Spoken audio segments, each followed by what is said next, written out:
Ayan, nagprito lang ako ng isang napakalaking saging mga meses. Konting mantika lang yung nilagay ko, yung kaunti lang, yung mapalagi lang sa kawali. Para hindi niya sisip-sipin. At tatakpan ko lang, ayan, para siguradong makukulog. Maluluto siya sa kulog. Hindi ko na pinaapaw sa mantika. Isang damukal na itlog. Kaunting sinantol at kaunting kanin laang. Ito yung kinainan ni Jay, kaya dyan na lang din ako kakain. Inuntian ko lang ng rice at ako mayroong saba. Saba na pinirito.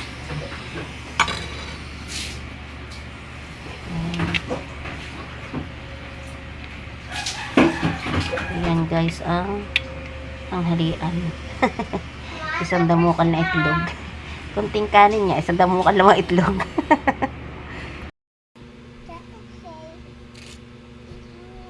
ano sa'yo? Ito. Cow. Huwag ka doon ang mangkok. Kumain na si Jay.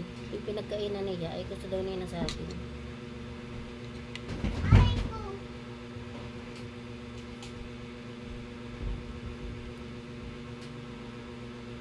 Ano, kaya mo? Kaya mo ako na.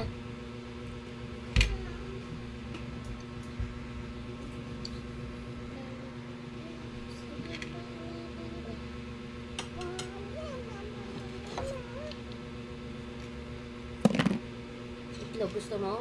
Nakaisang itlog ka na eh. Bawal na sa'yo. Baka mamaya, mga tinang balat mo. Masyadong masustansya ang itlog. Sa bata, isang beses lang sa isang araw.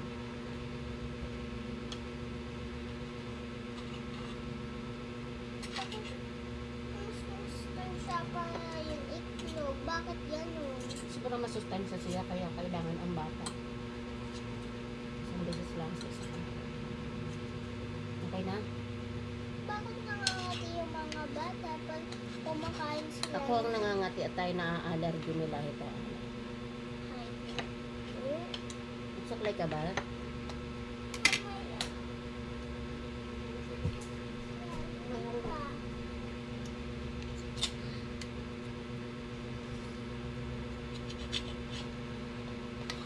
Babasa ka ha? Naintindihan mo? Ang iyak-iyak pag pinapabasa. Diba nang para sa iyo yun? Sino ba ka mapapahiya? Sa school? Ako o ikaw? Ikaw. Hindi ka papauwiin agad. Pag hindi ka nakabasa. Malilate ka doon. Nakauwi ng kaklase mo. Ikaw hindi pa. Parang nung nakaraang araw, di ba?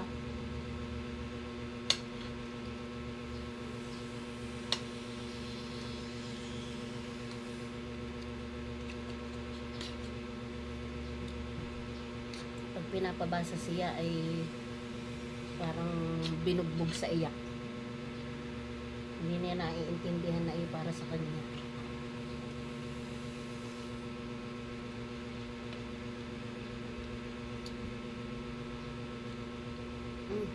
Balik tayo. Yeah, pagtapos ko hiwain mga to. Marami kaming kutsara ay merong tinatamad tumayo. Tinidor. Wait lang.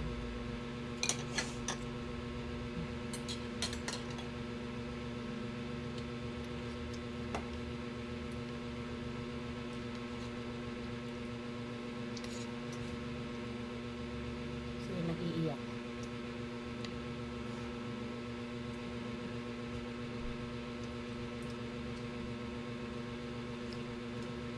Kapag mag-ina kami dito, napapasunod ko, ay pag andito yung mister ko,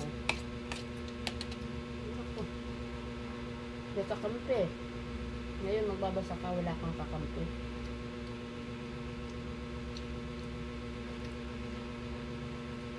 Spoiled.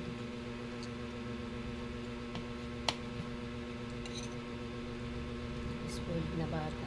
Pag umiyak, sunodin ka agad.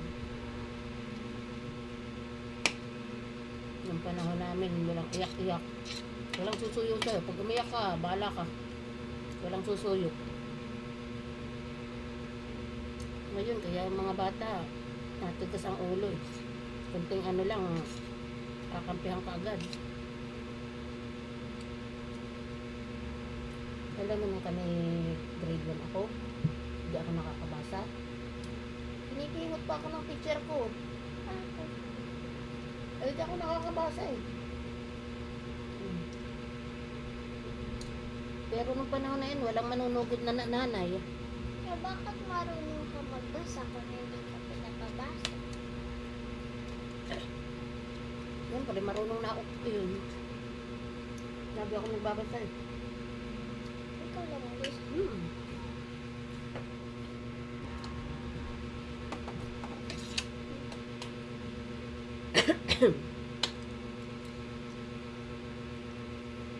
Si Jade ay nagkain na ng itlog, pinagprito ko siya, tig-isa kami.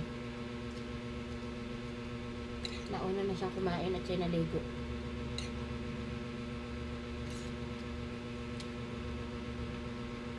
At dahil nga ako'y nagtitipid sa dito, sa plato, yung plato niya na lang kinainan ko.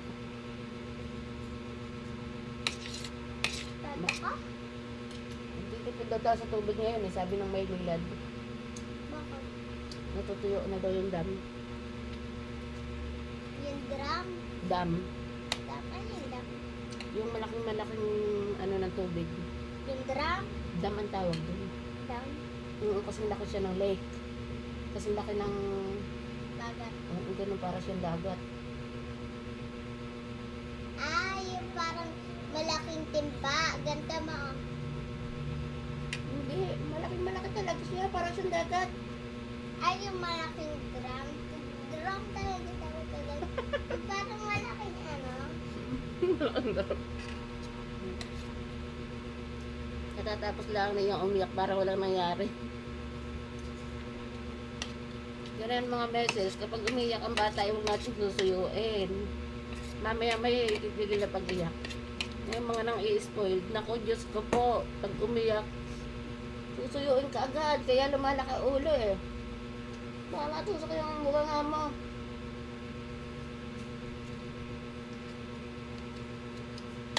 Yung mga tatay na mahilig mga spoiled. Ito hindi lalaki ng strong kapag laging sinusuyo. Sa tintin lang, hindi respect na baka niya. Eh bakit ikaw ay gusto mo laging